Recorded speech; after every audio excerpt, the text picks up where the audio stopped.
প্রথমে ভেবেছিলাম বাড়িতে একটা ল্যাব্রাডর এনেছি, সে গার্ড দেবে, কিন্তু একটু ভুল হয়ে গেছে। কারণ জীবনে প্রথম যেহেতু লোলা এসছে, খরগোশটা, উনি খরগোশকে দেখে বড় হয়েছেন। এবার উনি ঘাস খাচ্ছেন। একজন হার্বিভরাস, একজন কার্নিভরাস। যিনি কার্নিভরাস উনিও হার্বিভরাস হয়ে গেছেন। টিটু, তুমি কেন ঘাস খাচ্ছ? ঘাসটা কি তোমার খাওয়ার জিনিস?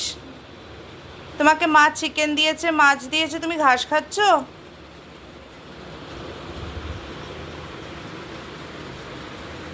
লোলা, তোমার সব ঘাস খেয়ে নিল কিন্তু টিটু।